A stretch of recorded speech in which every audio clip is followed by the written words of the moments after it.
हे guys, welcome back. So कैसे हैं आप लोग? आज अपन इस वीडियो में बात करने वाले हैं income tax on doctors earning. GST की क्या एप्लीकेबिलिटी है, इनकम टैक्स की क्या एप्लीकेबिलिटी है, 44 एडीए आप कब अप्लाई कर सकते हैं, बुक्स ऑफ अकाउंट आपको कैसे मेंटेन करना है डॉक्टर्स में, चाहे वो एमडी हैं, चाहे वो एमबीबीएस हैं, चाहे खुद की प्रैक्टिस है, चाहे सैलरीड हैं या कहीं फ्रीलांसर बेसिस पे विजिट पे काम कर रहे हैं। तो सारे एस्पेक्ट्स कवर करेंगे इस वीडियो में। लास्ट में मैं बताऊंगा कुछ टैक्स सेविंग टिप्स आप लोगों के लिए, जहां पे आप लीगली टैक्स सेव कर सकते हैं। तो अगर आप एक डॉक्टर हैं, आपके लिए ये वीडियो बहुत इंपॉर्टेंट होने वाली है।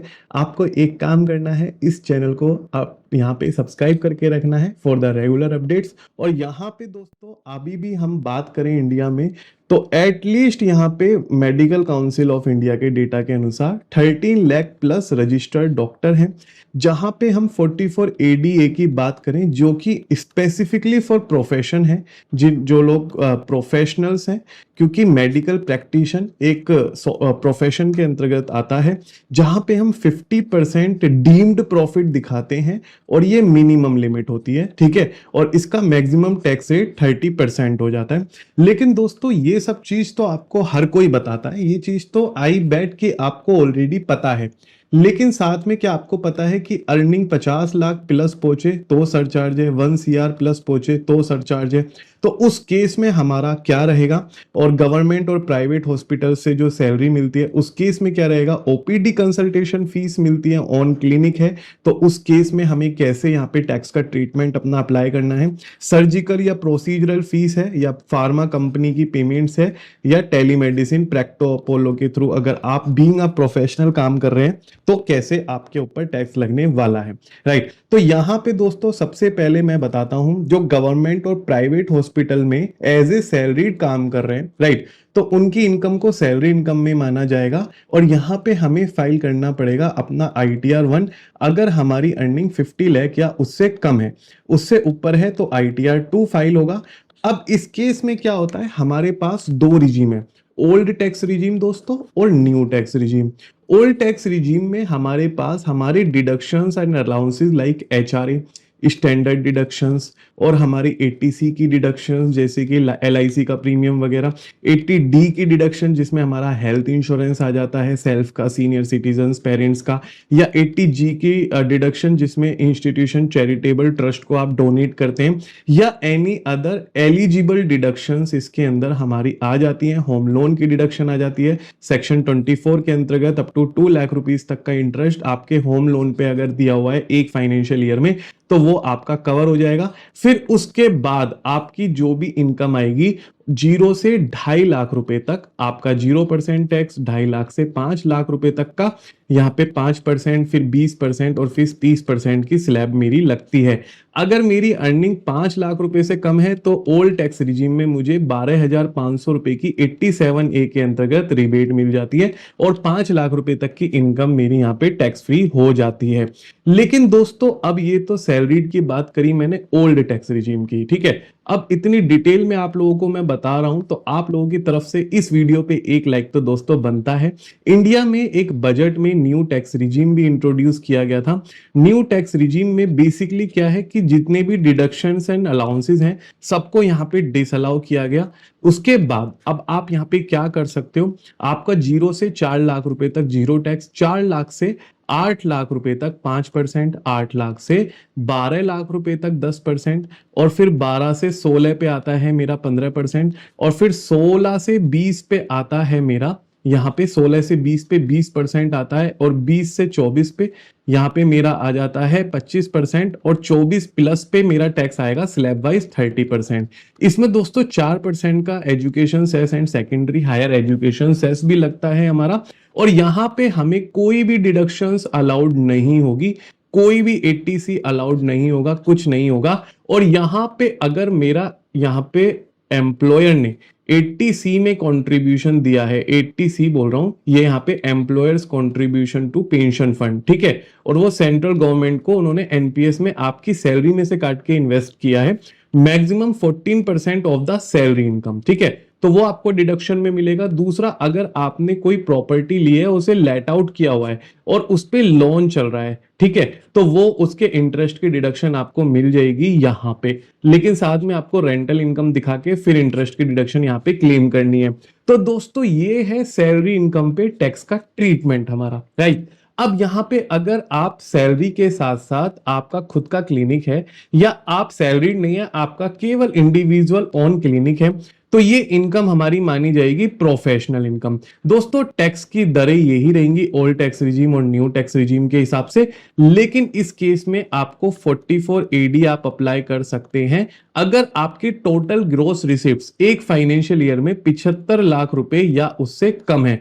अब मैं बात करूं असेसमेंट ईयर अभी कौन सा चल रहा है, 2026-27 चल रहा है, जिसकी आईटीआर मेरी मोस्ट प्रोबेबली मई में आ जानी चाहिए। मई से लेके 31 जुलाई बाय डिफॉल्ट डेट होती है फाइल करने की।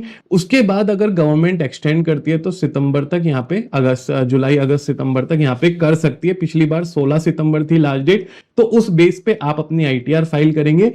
परेशानी तब होती है जब हमारी ग्रोस अर्निंग 75 लाख रुपए या उससे ज्यादा है। उस केस में हमारा क्या होगा, उस केस में मैं डिटेल में बात करूंगा, तो आप वीडियो को बिल्कुल लास्ट तक देखते रहना। उस केस में हमारे बुक्स ऑफ अकाउंट बनेंगे तो वो मैं आपको बताऊंगा। अगर मेरी सर्जिकल या प्रोसीजरल फीस है तो वो भी मेरी प्रोफेशनल इनकम में आएगी। विजिटिंग करते हो आप हॉस्पिटल में, कंसल्टेशन फीस मिलती है तो वो भी प्रोफेशनल इनकम में आएगी। 75 लाख से कम है तो 44 एडीए में लगा सकता हूं। फार्मा कंपनी से, सीएमई से मेरा कुछ कमीशन आ रहा है या कोई स्पॉन्सरशिप्स आ रही है तो मेरे को प्रोफेशनल इनकम या अदर सोर्स में भी मैं उसको शो कर सकता हूं। उसमें भी स्लैब रेट के हिसाब से मेरा टैक्स लगने वाला है।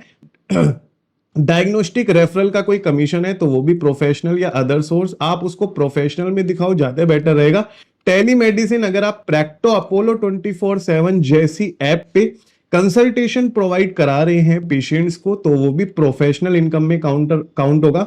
मेडिकल कॉलेज में अगर आप टीचिंग कर रहे हो तो इसको सैलरी की तरह ट्रीट माना जाएगा और यहाँ पे सैलरी इनकम लगेगा। दोस्तों सबसे बड़ी बात होती है, आप जिस भी कॉलेज में या हॉस्पिटल में एज ए सैलरीड काम हो, ठीक है, या हॉस्पिटल में, अब ये देखा जाएगा कि वो सैलरी का जो टीडीएस काट रहे हैं वो किस सेक्शन में काट रहे हैं। वो टीडीएस आपका अगर 194 जे में कट रहा है तो ये आपका प्रोफेशनल इनकम में जाएगी, या 192 में टीडीएस आपका कट रहा है तो ये सैलरी इनकम में आपका काउंट होगा। और दोस्तों इसमें एक और चीज है मैं आपको बता दूं, अगर ये प्रोफेशनल इनकम आप दिखाते हो 194 जे तो ये 75 लाख रुपए से कम होगी, तभी आप यहां पे 44 एडीए अपना अप्लाई कर सकते हैं। उसके बाद अगर कुछ मेडिकल प्रैक्टिशनर्स या डॉक्टर्स अपना यूट्यूब और इंस्टाग्राम से भी अपना चैनल चला के कंसल्टेशन प्रोवाइड कराते हैं, जो कि बहुत अच्छा रहता है, बहुत उसके अंदर सोशल सर्विसेज भी रहती है, लेकिन अगर यूट्यूब चैनल या इंस्टाग्राम पेज आपका मोनेटाइज है तो आप इसको प्रोफेशनल या बिजनेस इनकम कहीं भी रिपोर्ट कर सकते हैं। या नर्सिंग होम में पार्टनरशिप आपने कर रखी है तो पार्टनरशिप का जो भी प्रॉफिट आया वो बिजनेस इनकम में आपका यहां पे काउंट होगा। अब इनकम का हेड क्या होगा, आईटीआर में कहां दिखाया जाएगा, तो मैं आपको बता देता हूं। देखो आईटीआर में हमारे बेसिकली 5 हेड होते हैं, salary income, income from house property, income from capital gain, income from business and profession और इनकम फ्रॉम अदर सोर्स। अब दोस्तों हेड 1 है मेरा सैलरी। सैलरी में मेरी गवर्नमेंट हॉस्पिटल की, प्राइवेट हॉस्पिटल की, मेडिकल कॉलेज की जहां पे मैं अगर टीचिंग वगैरह करता हूं, और यहां पे बेसिक डीए, एचआरए अलाउंसेस सब आ जाता है यहां पे हमारी सैलरी के पोर्शन में। हेड 2 होता है बिजनेस एंड प्रोफेशन वाला मेरा, जहां पे on clinic, private practice, surgical fees, visiting consultation की income, telemedicine fees, pharma, CME यहां पे, और YouTube content income, nursing home से प्रॉफिट जो आया वो मेरा यहां पे हेड 2 में फॉल होगा। और अदर सोर्सेज है तो interest income, dividend from investments और any other income not covered above, वो मेरा यहां पे आएगा अदर सोर्स में। 3 टैक्स के हेड्स हैं जिसमें डॉक्टर्स अपनी अर्निंग रिपोर्ट कर सकते हैं। साथ में अगर आपने being a doctor share market में भी इन्वेस्ट किया हुआ है और आपने एसआईपी वगैरह अपनी चला रखी है, एसआईपी वगैरह के केस में मुझे कैपिटल गेन का हेड भी यहां पे अपना फिल करना पड़ेगा। हमारे साथ कंसल्टेशन कॉल बुक करनी हो तो आप हमारे साथ कंसल्टेशन कॉल बुक कर सकते हैं। हमारा व्हाट्सएप नंबर है, यहाँ पे मैं आपको लिख रहा हूं, आप इस नंबर पे मैसेज करके अपने साथ कंसल्टेशन कॉल हमारे साथ बुक कर सकते हैं। इस वीडियो के डिस्क्रिप्शन बॉक्स में भी आपको लिंक मिल जाएगा हमसे कनेक्ट करने के लिए। अब दोस्तों बात करते हैं कि 44 एडीए की लिमिट तो 75 लाख रुपए है, इससे ऊपर की अर्निंग पे मेरे साथ क्या होगा, मेरे को कैसे बुक्स ऑफ अकाउंट यहाँ पे मेंटेन करने पड़ेंगे। तो दोस्तों कुछ नहीं होता बुक्स ऑफ अकाउंट, यहाँ पे आपकी ग्रोस रिसिप्ट आती हैं। यहाँ पे ग्रोस रिसिप्ट आप लिखेंगे जो भी आपकी ग्रोस रिसिप्ट होगी, कहां कहां कौन कौन से सोर्सेज से ग्रोस रिसिप्ट, या तो हॉस्पिटल से सैलरी है, या कॉलेज से सैलरी मिल रही है, या मेरे को कोई भी बीइंग अ प्रोफेशनल आपको ओपीडी की फीस मिल रही है, तो यहाँ पे ग्रोस रिसिप्ट और यहाँ पे एक्सपेंसेस होंगे। एक्सपेंसेस के बाद मेरा नेट प्रॉफिट निकल के आएगा। नेट प्रॉफिट निकलने के बाद उस पे स्लैब वाइज मेरा टैक्स लगेगा, डिपेंडिंग ऑन कि मैं यहाँ पे ओल्ड टैक्स रिजीम चूज करता हूं या न्यू टैक्स रिजीम चूज करता हूं। अब यहाँ पे खर्चे कौन कौन से क्लेम हो सकते हैं इसकी भी बात कर सकते हैं। देखो जैसे क्लिनिक आप रन कर रहे हो तो क्लिनिक का रेंट दे रहे हो, एम्प्लॉइज की सैलरी दे रहे हो, इलेक्ट्रिसिटी का बिल दे रहे हो, या आपने कोई यहाँ पे अपने साथ कोई ऐसा खर्चा है जो डायरेक्टली और इनडायरेक्टली रिलेटेड टू बिजनेस है, तो वो सारे खर्चे आप यहाँ पे एज एन एक्सपेंडिचर काउंट कर सकते हो। इसके अलावा दोस्तों अगर आप कोई इक्विपमेंट यूज करते हो जो आपके सर्जिकल प्रोसीजरल में आता है, इक्विपमेंट यूज करते हो, तो देखो इक्विपमेंट आप एज एन एक्सपेंडिचर यहां पे नहीं दिखा सकते, क्योंकि वो तो आपने यहां पे पेशेंट से उसका पैसा लिया, वो आपकी अर्निंग नहीं माना जाएगा। लेकिन हाँ उससे रिलेटेड जो सर्जरी की फीस आपने चार्ज करी वो आपको ग्रोस रिसिप्ट्स में यहां पे दिखाना होगा। अब सैलरीड डॉक्टर की टैक्स कैलकुलेशन यहां पे मेरी स्टैंडर्ड डिडक्शन में ले सकता हूं 75,000 रुपए की standard deduction new tax regime में, 50,000 रुपए की स्टैंडर्ड डिडक्शन मेरे को ओल्ड टैक्स रिजीम में यहां पे मिलती है। एचआरए की मेरी यहां पे ओल्ड टैक्स रिजीम में ही अवेलेबल होता है, एलटीए अगर मेरा है तो ओल्ड में ही अलाउड होगा। एनपीएस की डिडक्शन है national pension scheme 80 CCD subsection 2, वो केवल न्यू टैक्स रिजीम में, जहां पे employers contribution to national pension scheme मेरा आ जाता है दोस्तों। और फॉर्म 16 मेरा एम्प्लॉयर इश्यू करता है तो ये मेरे एआईएस से मैच होना चाहिए, 26 एएस से मैच होना चाहिए।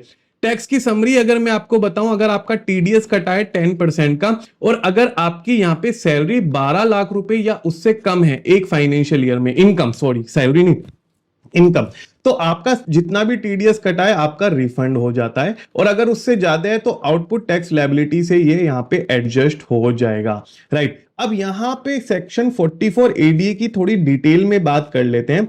अगर आपकी एक फाइनेंशियल ईयर की ग्रोस रिसिप्ट, जैसे फाइनेंशियल ईयर 25-26 की आईटीआर में, असेसमेंट ईयर 26-27 में फाइल करूंगा, और यहां पे मेरी ग्रोस रिसिप्ट 75 लाख रुपए या उससे कम है, तो मैं 44 एडीए अप्लाई कर सकता हूं बीइंग अ मेडिकल प्रोफेशनल, चाहे एमबीबीएस हूं, एमडी हूं, एमएस हूं, बीडीएस हूं, कुछ भी हूं, ठीक है। और यहां पे मेरा 50% मिनिमम यहां पे डीम्ड प्रॉफिट मान लिया जाएगा। बुक्स मेंटेनेंस की मुझे यहां पे जरूरत नहीं है, ऑडिट की रिक्वायरमेंट मेरे को कब पड़ेगी 44 एडीए में, अगर मेरा नेट प्रॉफिट 50% से कम जाएगा। फिर उस केस में अगर बुक्स ऑफ अकाउंट बनाना है तो यहां पे 44 एडीए लेने का फायदा ही नहीं है, फिर तो 44 ए के अंदर हमें बुक्स ऑफ अकाउंट बना के यहां पे जाना चाहिए, ऐसी मेरी ओपिनियन है, ठीक है। सपोज करो एक एग्जांपल लेते हैं, ग्रोस रिसिप्ट 40 लाख रुपए एक फाइनेंशियल ईयर में, उसमें डीम्ड प्रॉफिट मेरा 50% हुआ यानी 20 लाख रुपए, 20 लाख रुपए पे एस्टिमेटेड टैक्स मेरा 2 से 3 लाख रुपए बैठेगा। फिर चाहे इस पैसे को आप इन्वेस्ट करो, सेव करो, प्रॉपर्टी खरीदो, कुछ भी करो, एक बार टैक्स आपने दे दिया तो ये पैसे का आप कुछ भी कर सकते हैं, इसमें कोई रेस्ट्रिक्शंस नहीं है।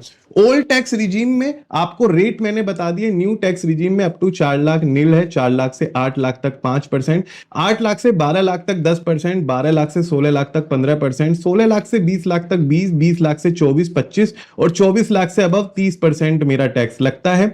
87A की रिबेट मिलती है 12 लाख रुपए तक की इनकम पे। अब यहां पे अगर 12 लाख रुपए तक की इनकम पे 87A की रिबेट मिलती है तो मेरा 8 लाख से 12 लाख तक 10% का टैक्स मेरा क्यों है, या ये वाला टैक्स मेरा क्यों है दोस्तों। 12 लाख रुपए से इनकम अगर आपकी ज्यादा है तो इस स्लैब पे मेरे को टैक्स देना पड़ेगा, अप टू 12 लाख रुपए कोई भी टैक्स मेरा नहीं देना पड़ेगा, इसकी सिंपल सी डेफिनेशन है।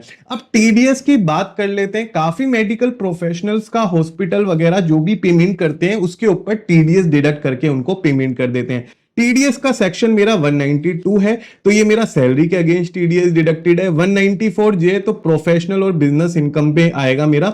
194 एच है तो कमीशन इनकम पे आएगा, इसको मुझे अदर सोर्स में दिखाना पड़ेगा। और स्टैंडर्ड टैक्स रेट जो टीडीएस का रेट है वो मेरा 10% यहां पे होता है। इसके लिए फॉर्म 26 एएस आप अपना ट्रैक कर सकते हो। इसके अंदर आप यहां पे अपनी पेमेंट्स को मैच कर सकते हो अपने बैंक अकाउंट से, और उसके बाद यहां पे अपनी इनकम रिपोर्ट कर सकते हो। फार्मा इनकम या रेफरल कमीशन से इनकम जो मेरी आती है, और जो स्पॉन्सरशिप इनकम होती है जैसे flight, hotel paid by pharma company, तो ये प्रोफेशनल इनकम में काउंट होगा, लेकिन आप इस खर्चे को अपना काउंट कर सकते हो। ग्रॉस रिसिप्ट में आप इसको माइनस कर सकते हो। गिफ्ट्स मिले, सैंपल्स मिले फार्मा कंपनी से, तो ये अगर टोकन वैल्यू यानी 50K या अबव है इसकी वैल्यू, तो आपकी प्रोफेशनल इनकम में काउंट हो जाएगा।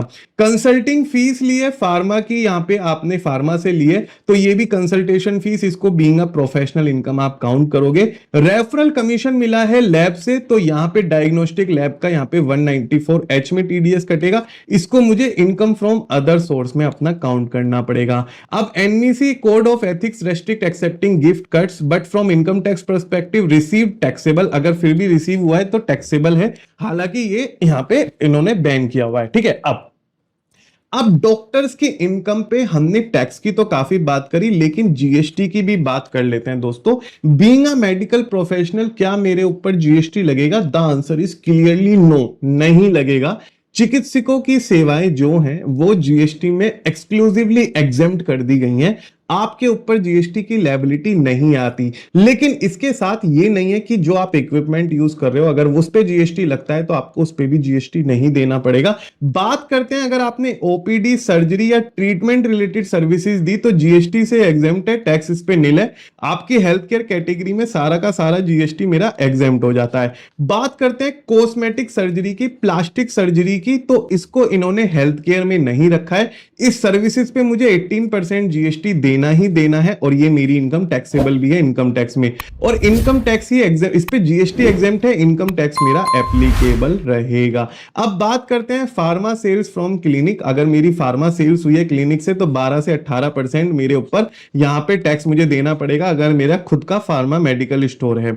ठीक है, फार्मा की कंसल्टिंग फीस जो है वो भी 18% है मेरी। टेलीमेडिसिन टू पेशेंट ये मेरी एग्जेम्प्ट हो गई। आपने अगर प्रैक्टो पे या अपोलो 24/7 पे कंसल्टेशन दिया तो ये एग्जेम्प्ट हो गया। सीएमई ट्रेनिंग या वर्कशॉप आपने करी तो उस पे 18% आपको टैक्स देना पड़ेगा, जीएसटी देना पड़ेगा। यूट्यूब कंटेंट क्रिएशन पे अगर मेरे को यहां पे देखो, बेसिकली ये वाला जो पॉइंट है, यूट्यूब कंटेंट क्रिएशन का जो पैसा मेरा आता है वो सिंगापुर या यूएस से आता है। तो होता क्या है दोस्तों, इसके ऊपर मेरा जीएसटी नहीं लगने का, ये यहां पे मैं इसको काट देता हूं, जीएसटी मेरा इस पे नहीं लगने का। रीजन बीइंग गवर्नमेंट कहती है export the good not the taxes, और अगर एक्सपोर्ट ऑफ सर्विसेज से आपको यूट्यूब के मोनेटाइजेशन से अगर कोई पेमेंट मिली है तो उस पे आपका टैक्स नहीं लगने वाला। मेडिकल रिपोर्ट्स या सर्टिफिकेट्स आप जारी करते हो, उस पे पैसा लेते हो तो 18% मेरे ऊपर जीएसटी लगता है। एक छोटा सा एग्जांपल लेता हूं, सपोज करो एक डेंटिस्ट है या एक सर्जिकल वाले डॉक्टर हैं जो सर्जरी करते हैं, स्पेशलिस्ट हैं किसी चीज के।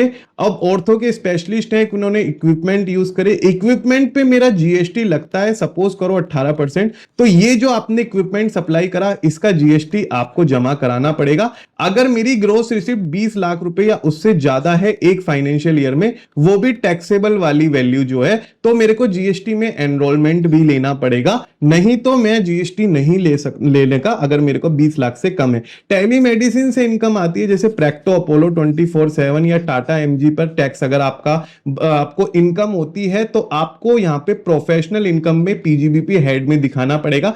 टीडीएस जो भी कटा है 10% वो आपके आउटपुट टैक्स लायबिलिटी से एडजस्ट हो जाएगा। जीएसटी इसके ऊपर पेशेंट की कंसल्टेशन फीस जो है वो एग्जेम्प्ट है। फॉरेन का जो पेशेंट्स है उसमें फेमा आरबीआई के रूल अप्लाई होते हैं। 44AD एप्लीकेबल होता है, 75 लाख रुपए से नीचे हो जाता है इस इनकम पर। आईटीआर को प्रोफेशनल रिसिप्ट में आईटीआर में आप इसको दिखा सकते हो, और इसके ऊपर स्लैब वाइज मेरे के ऊपर टैक्स लगने वाला है, ओल्ड टैक्स रिजीम में और न्यू टैक्स रिजीम में। कुछ डॉक्टर्स या प्रोफेशनल्स यूट्यूब और इंस्टाग्राम के थ्रू कंसल्टेशन दे रहे हैं, कंटेंट क्रिएशन कर रहे हैं, उस केस में अगर यूट्यूब एडसेंस से आपको पेमेंट आता है फॉरेन इनकम, इंडिया में इनकम टैक्स लगेगा, जीएसटी मेरा नहीं लगेगा। इनकम टैक्स किस हिसाब से लगेगा? इनकम टैक्स मेरा स्लैब रेट के हिसाब से लगेगा।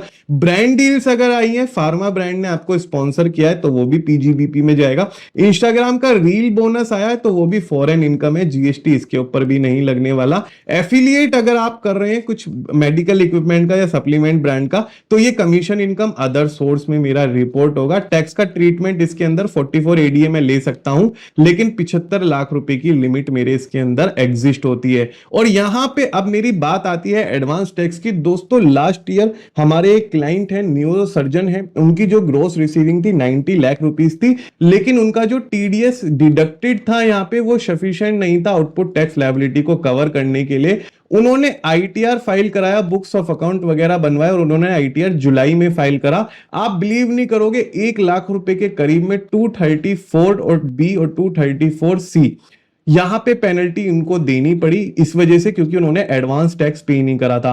तो ये बचाना बहुत ज्यादा जरूरी है। अगर आपने बुक्स ऑफ अकाउंट वगैरह मेंटेन नहीं किए तो एक सीए से कंसल्टेशन कॉल बुक करके आप up to 15 June 2025 15% total estimated tax का, 15 सितंबर से पहले 45%, 15 दिसंबर से पहले 75%, 15 मार्च से पहले 100% टैक्स लायबिलिटी अपनी फिनिश कर दें।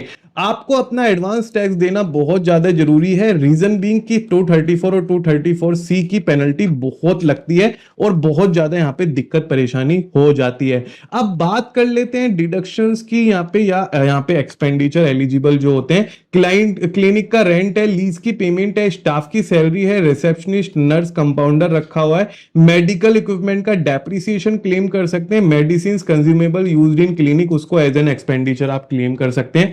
ऑपरेटिंग कॉस्ट जैसे electricity, internet, water bills, professional subscription, journal, associations, और यहाँ पे कंटिन्यूइंग मेडिकल एजुकेशन और व्हीकल एक्सपेंसेस, हॉस्पिटल विजिट के लिए आप इसको क्लेम कर सकते हैं। सीए की प्रोफेशनल फीस या लीगल कंसल्टेशन फीस भी आप यहाँ पे अपनी क्लेम कर सकते हैं।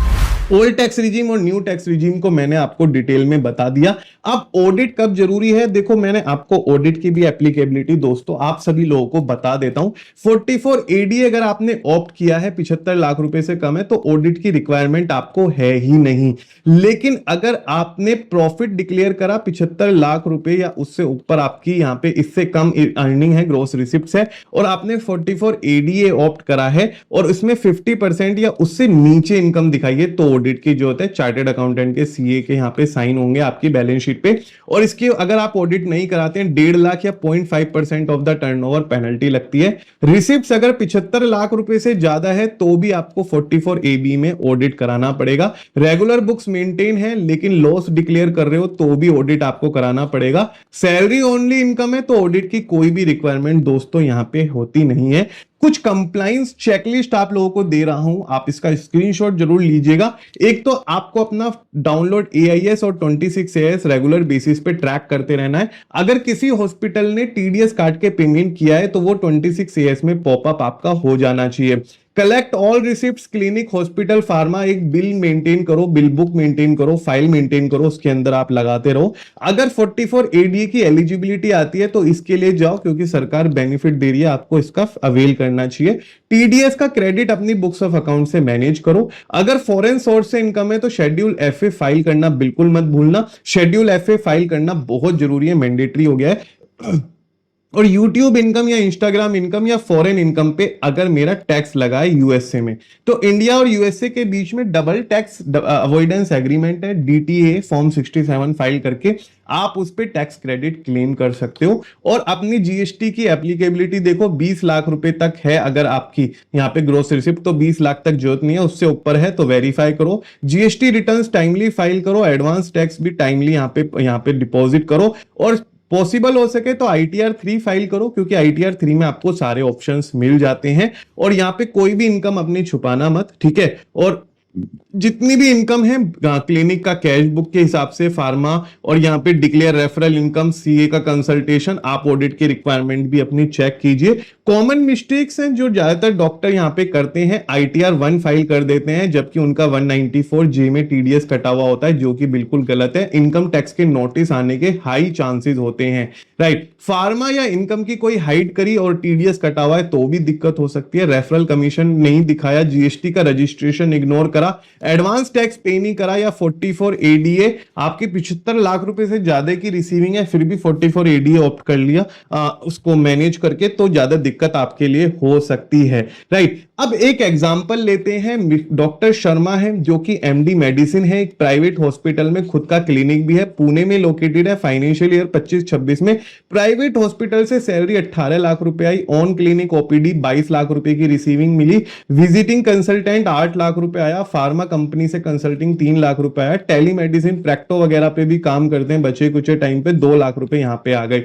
अब टोटल अर्निंग मेरी 34,75,000 रुपए हो गई। अब सैलरी पे हेड पे मेरी कितनी इनकम है? 18 लाख रुपए इनकम है, इसमें से 75,000 माइनस कर दो अगर न्यू टैक्स रिजिम में गया तो 17,25,000 मेरी इनकम आई मेरी सैलरी से। प्रोफेशनल इनकम मेरी 35 लाख रुपए आई, 75 लाख रुपए से कम है। अब 35 लाख का 50% 17,50,000 रुपए मैं टैक्सेबल मान सकता हूं, और यहां पे मेरे को अब सैलरी और प्लस जो मेरा यहां पे 35 लाख का आधा 17,50,000 ये आया, और 17,25,000 ऊपर आया। टोटल मेरी जो अर्निंग होगी स्लैब वाइज इसके ऊपर मेरा टैक्स लगने वाला है दोस्तों। अब यहां पे आप अपनी मेडिकल प्रोफेशन अर्ली प्लानिंग करके चलो और सीए से कंसल्ट रेगुलर बेसिस पे करते रहो, और यहां पे टैक्स एडवाइजरी के चैनल को सब्सक्राइब करके रखो, क्योंकि जब आईटीआर के फॉर्म आएंगे तो हम आपके लिए ट्यूटोरियल वीडियो भी लेके आएंगे कि डॉक्टर्स अपनी आईटीआर खुद से कैसे फाइल कर सकते हैं। टेलीग्राम ग्रुप ज्वाइन करके रखना, और कंसल्टेशन कॉल बुक करनी हो तो फाइंड करो लिंक इस वीडियो के डिस्क्रिप्शन बॉक्स में। So thank you so much दोस्तों बने रहने के लिए, थैंक यू सो मच।